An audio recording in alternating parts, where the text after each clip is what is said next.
Chào em cho anh làm phiền một chút được không? Anh hỏi em một vài câu hỏi về triều Đại Mạc cơ mà.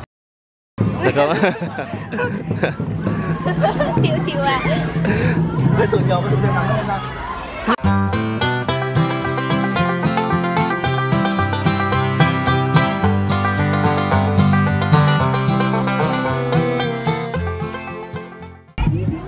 Chào các bạn đến với kênh Go and Eat. Hôm nay mình sẽ dẫn các bạn đến thăm một địa điểm hết sức là đặc biệt trong một chuyến hành trình đi khám phá các kinh thành và kinh đô cổ của Việt Nam qua các triều đại phong kiến.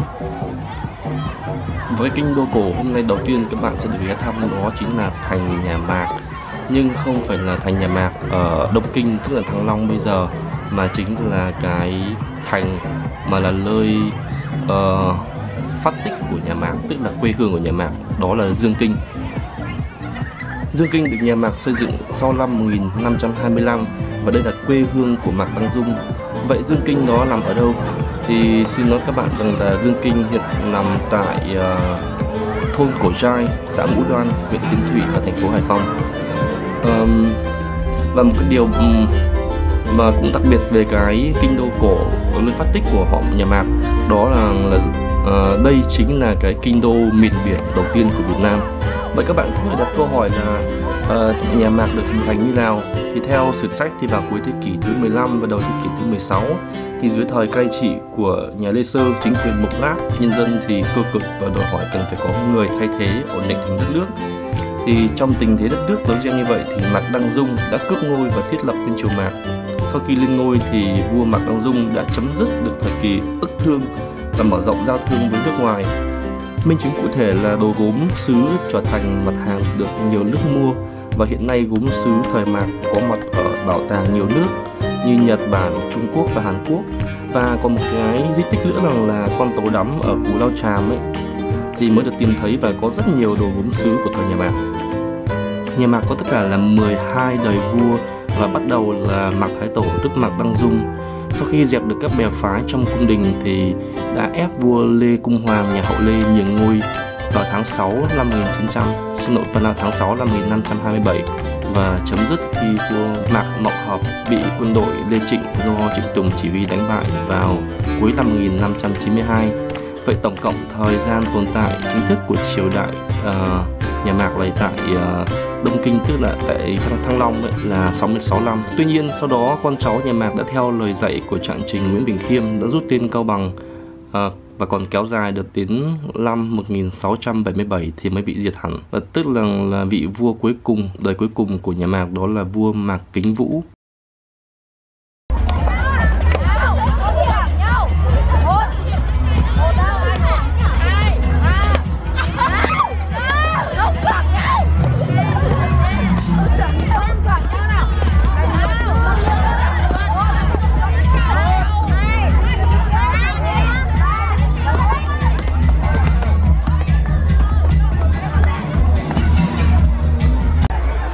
Chào các em, anh xin hỏi em một vài câu được không?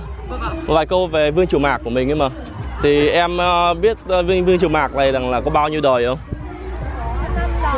5 đời ạ. 5 đời. 5 đời. Thế đời đầu tiên thì là vị vua gì ạ? Mạc Đăng Dung. Mạc Đăng Dung. Con là Mạc Đăng Doanh. Mạc Đăng Doanh, đúng rồi. Thế thì cuối đời vị vua cuối ra của Vương Triều thì là ai? Không phải Mạc Đăng Doanh này.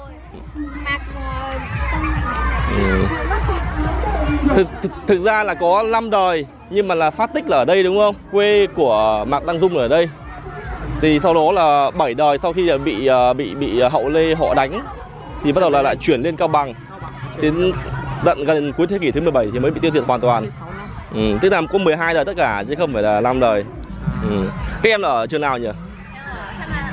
Hepman ở Hải Phòng đúng không? Ok anh cảm ơn nhá. Có ở chỗ ngay chỗ Bùng Binh gần Bixi đấy à?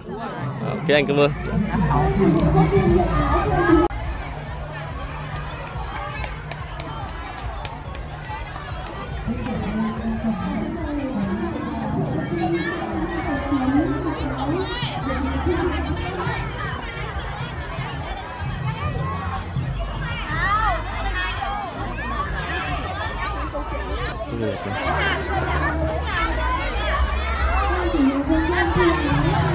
Xin lỗi hai em, anh nhờ một chút được không? Anh muốn hỏi các em về kiến thức về triều đại nhà Mạc mà. Anh là em cho hỏi rằng là em biết gì về triều đại nhà Mạc không? Em biết về Mạc Đăng Dung. Mạc Đăng Dung tức là vị vua thứ mấy của triều Mạc? Hình như là vị vua đầu tiên. Đầu tiên đúng không? Và vị vua cuối cùng đời nhà Mạc là ai em không? Mạc đấy. Em không biết. Nhưng mà ok, sẽ bỏ qua cái câu hỏi rằng là vị vua cuối cùng thì em có biết rằng đời Mạc là có bao nhiêu đời không? Dạ 5 đời. 5 đời, chính xác không? Rồi 5 đời. Thế theo em là cái kinh đô của nhà Mạc là ở đâu? Kinh đô Mạc là em không biết, em chỉ biết là có ở Lạng Sơn, Cao Bằng. Ở Lạng Sơn, Cao Bằng. Nhưng mà kinh đô chắc chỉ có một thôi chứ sao lại có Lạng Sơn, Cao Bằng được? Đúng không? Kinh đô Mạc ở Hải Phòng. Ở Hải Phòng rồi. Ở Hải Phòng này đúng không?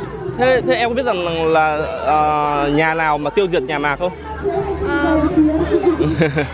Thế như là theo lịch sử của Việt Nam em học rồi đúng không? Ngày xưa đời Lý, đời Trần này đúng không? Bây giờ có Hậu Lê đúng không? Đây thì chính là nhà Hậu Lê mà nhà Trịnh nó tiêu diệt nhà Mạc. Nhưng mà thực ra nhà Mạc là có 12 đời. 12 đời. Thì sau cái đời thứ 5 em bảo thì bắt đầu họ không 5 vị vua ở đây, xong bắt đầu là bị đánh xong rồi chạy lên vùng Cao Bằng như em bảo đấy. Đấy thì bắt đầu là đến 7 đời còn lại. Đến tận năm như anh biết năm 1677 thì mới là kết thúc nhà Mạc. Ok, anh cảm ơn nhé. Nhưng mà em là học sinh trường nào nhỉ? Em là học sinh Hepman của Minor. Hepman cái trường ở chỗ đoạn Bùng Binh đúng không nhỉ? Ok, anh cảm ơn nhé.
Cô cho hỏi là đây là nhà thờ họ mình lâu đời chưa cô?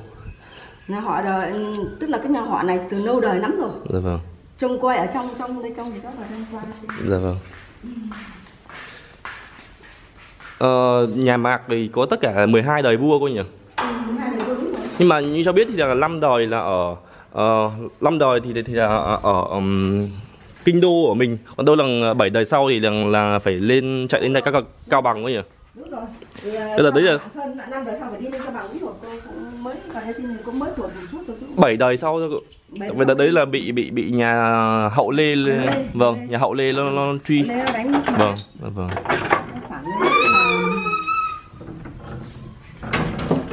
Xong đây thì là ở đây là thờ 3 vị vua hả cô? tức là trong thì là các bài vị, bài vị bên trong. Phía trong là các bài vị cô? Bên trong là bài vị các cụ bên trong. Sau này là đây là vua đầu tiên là vua Mạc Đăng Dung. Mạc Đăng Dung miệng. Sau này Mạc Đăng Danh. Đây là cháu của vua, cháu Lục. Không, cái này là người trông coi của họ Mạc bao nhiêu đời nay, hàng bao nhiêu năm nay, đời này từ xưa đến nay là đây trông coi. Người trông coi của họ Mạc. Trông coi. Tức là trông coi gìn giữ này đất vua. Đất họ Mạc, tổ tông họ Mạc. Nhưng cho biết thì là đây là kinh đô ở miền biển đầu tiên của Việt Nam. Đúng rồi. Nơi phát tích phát tích đấy, nơi phát tích là nơi đây. Và nơi phát tích của triều Mạc. Giờ đều về đây là cúng, tụ tập về đây là cúng ngày 22 tháng 8. Vâng, cô thế cho thấy rằng là có một cái là nhà tưởng niệm ở ngoài mặt đường kia mới cái dòng họ mình thì những cái kinh, tức là những cái kinh thành cũ, tức là những cái cái không và cái di tích cũ này, hay là những cái gọi là cái vừa cho hỏi là cái cung đình, cái nhà của ngày xưa vua thì xây là tại đây hay là tại khu tưởng niệm? Tại đất này luôn đấy ạ. Chỉ là đất tưởng niệm thôi, đấy chỉ là tưởng niệm thôi. Dạ vâng. Đây là tại đây.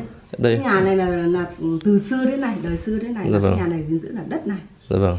Chính thức nó là khu ngoài này nhưng mà bây giờ nó chuyển về đây, tức là khu này tất cả đều là khu của đất vua, đất xung quanh đấy hết, đất vua hết. Đất vua hết. Dạ vâng. Tức là đất cỏ trai. Dạ vâng. Tức là đất cỏ trai đấy. Dạ vâng, cảm ơn ạ. Có giản biết không, phải trong đây có khách. Hả? Có một cái chú ấy về, chú ấy đang Cho thấy đây có một cái ghế bằng đá và làm trên một cái giống như một cái phản cái sập bằng đá. Thì cái này nó là cái gì hả cô? Cái này là phương đình, gọi là phương đình tượng trưng cho để đừng quay cô. Cô cứ nói dạ vâng. Tượng trưng để cho những cái ngày cúng đơm cúng đấy thì là đưa các cụ ra đây để cúng bái các cụ, những các vị vua, những ngày cúng đấy. Tức là những ngày dỗ của các vị vua, từng vị vua nào mất thì là đến ngày đấy thì thỉnh ra đây ạ. Về đây là cúng đấy, gọi là tượng trưng, là cái phương đình, là tượng trưng như thế. Dạ vâng, thỉnh ra các cụ ra đây ngồi. Để các con gọi là phúng viếng. Phương đình, phúng viếng với cúng bái là dạ vâng. Đấy. Dạ vâng. Cái gọi là phương đình. Vâng. Ở trong kia thì là nhà cúng và thờ các tiền tổ, ngoài đây rồi. là tổ, còn ngoài đây là các tiền tế. Vâng. Cô thế còn ở bên ngoài này đã thấy là có thờ các vị vua, thì ở đây có bao nhiêu vị vua tất cả cô? Có tên đây này, có tên, vâng. tên đây này. Có bao nhiêu vị tất cả được cô? Tất cả có 12 đời vua, vâng. 12 đời vua thì nhưng mà cho đến đây sẽ 1 2 3 4 5 6. Ở đây có 10 vị. Vâng, có 10 vị ở đây. 12 là 12 đúng không? Đây tức là 10 vị sau này. Tức là sau Mạc Đăng Dung và Mạc Đăng Doanh. Đến 10 vị sau thì người ta tất cả có tên các cụ hết, là Mạc Điển Chi, Mạc lúc nào đây là các cụ. Còn đây là những cái di tích, những cái vật phúng viếng mà của các con cháu sau này của nhà Mạc đây ạ. Đây là Thái, Thanh Quý và thành phố Vinh, Nghệ An. Thực sự là tỉnh Nghệ An. Tức là ngày xưa thì sau khi bị nhà Hậu Lê tức là đánh đuổi và ấy, thì những người mà trong dòng họ của nhà Mạc ấy thì bắt buộc phải thay tên đổi họ để tránh là bị giết. Thông thường thì các triều đình mình ngày xưa vẫn thế, các đời vua vẫn thế. Rồi, vâng. Cô ơi, còn cái chữ cho thấy là chữ ở trên nền chỉ đẹp màu vàng, không biết là chữ gì không? Đây này, hay chữ Mạc không? Hay chữ gì không? Đây là ghi Mạc ạ. Tất cả các chữ ở đây là thiếp vàng hết và nghĩa là Mạc. Rất đẹp.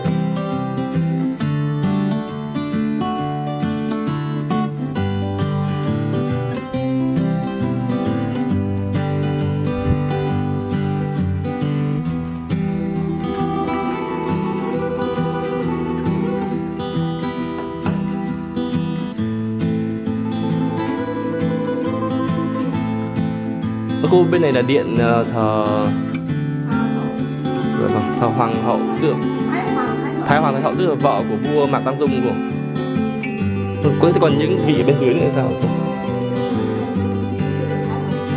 Vâng. Ở bên trên cao nhất là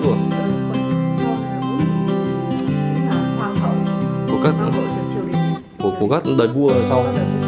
Có 4 đời vua sau. 4 đời vua khi đóng ở Đông Kinh đúng không?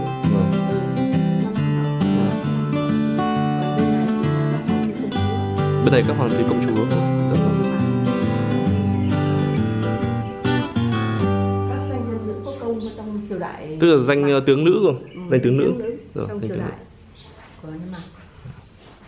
Mục đích của video này là cung cấp một số thông tin tổng quan về triều đình phong kiến của Việt Nam. Vì vậy có những thiếu sót nào thì mong các khán giả và mọi người đóng góp bình luận bên dưới và góp ý để cho sửa đổi hoàn thiện hơn. Cảm ơn mọi người.